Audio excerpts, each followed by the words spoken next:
നമസ്കാരം. പുതിയ വീഡിയോയിലേക്ക് എല്ലാവർക്കും സ്വാഗതം. നമ്മളിന്നൊരു പല ആൾക്കാരും മമ്മൂട്ടിക്ക് ക്യാൻസറാണ്, അതുപോലെ സോഷ്യൽ മീഡിയയിൽ മുഴുവൻ ഇതിൻ്റെ കാര്യങ്ങൾ പറയുമ്പോൾ കുറേ ആൾക്കാർ ഇത് വിശ്വസിക്കുന്നില്ല. മമ്മൂട്ടിക്ക് ക്യാൻസറാന്ന് പറഞ്ഞപ്പോൾ മൂക്ക് കീപ്പിട്ടുള്ള ഒരാൾ പോലും വിശ്വസിക്കുന്നില്ല.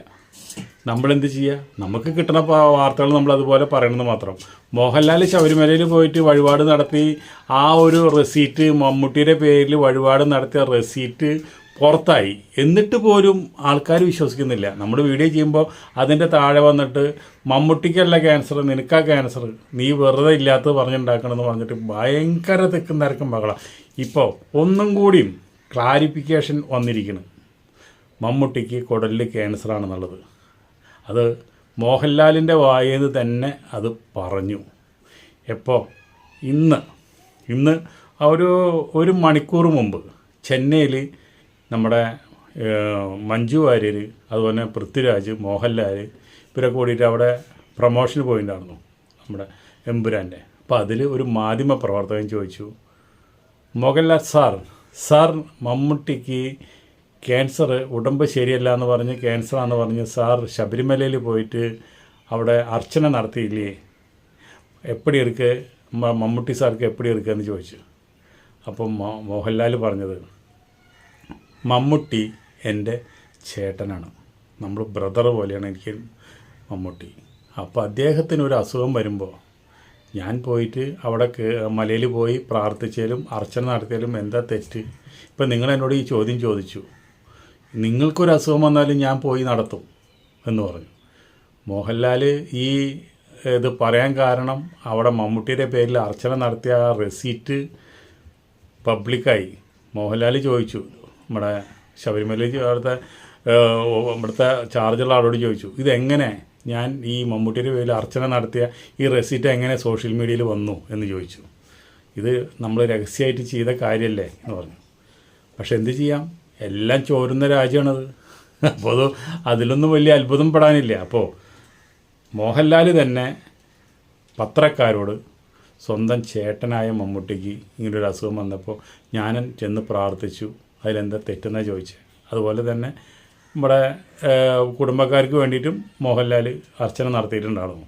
അപ്പോൾ അത് വ്യക്തമായിട്ട് എല്ലാ ആ ചെന്നൈയിൽ മൂപ്പര് പരസ്യമായിട്ടാണ് പറഞ്ഞത്. അതുപോലെ തന്നെ നമ്മുടെ മമ്മൂട്ടീനെ ഡോക്ടർമാരോട് പല ആൾക്കാരും അന്വേഷണം ഉണ്ടായിരുന്നു. അപ്പോൾ അതിൽ ഇപ്പം അന്വേഷിച്ചപ്പോൾ ആ ഡോക്ടർമാർ പറഞ്ഞത് എന്താണെന്ന് വെച്ചിട്ടുണ്ടെങ്കിൽ കുടലിലാണ് ക്യാൻസർ. ആശങ്കപ്പെടാനായിട്ട് ഒന്നുമില്ല.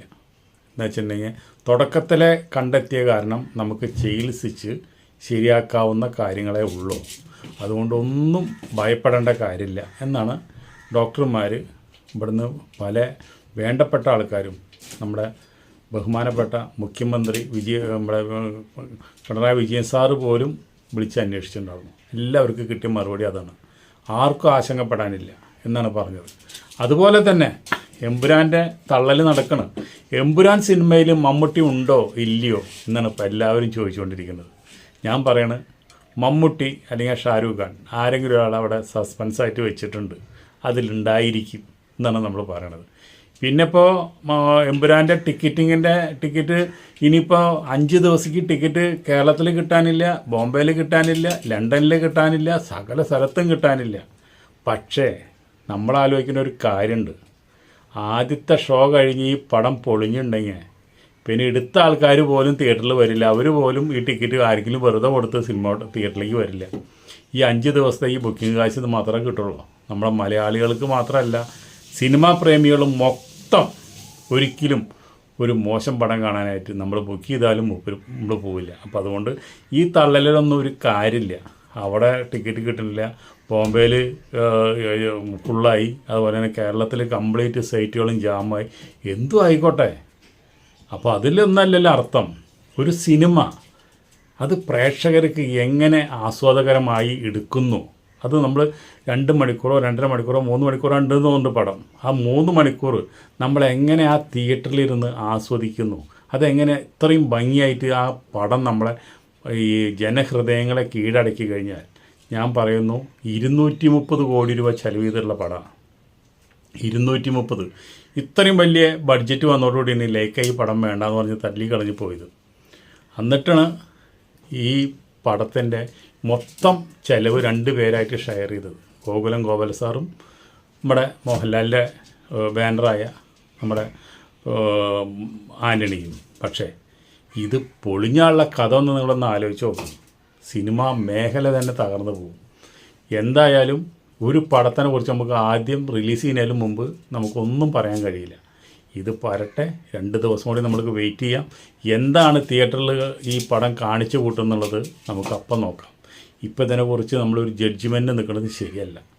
പക്ഷേ എൻ്റെ ഒരു അഭിപ്രായത്തിൽ, എൻ്റെ ഒരു വ്യൂവിൽ ഇത്രയും ട്രെയിലർ ഇവിടെ ഇറക്കിയിട്ടുണ്ട്. ആ ട്രെയിലറിൽ കണ്ടപ്പോൾ ഇത്രയും ഇതിൻ്റെ ഇത് കണ്ടോട് കൂടിയിട്ട് എനിക്ക് ട്രെയിലറിൽ കണ്ടപ്പോൾ എനിക്ക് വലിയ കമ്പമൊന്നും തോന്നിയില്ല.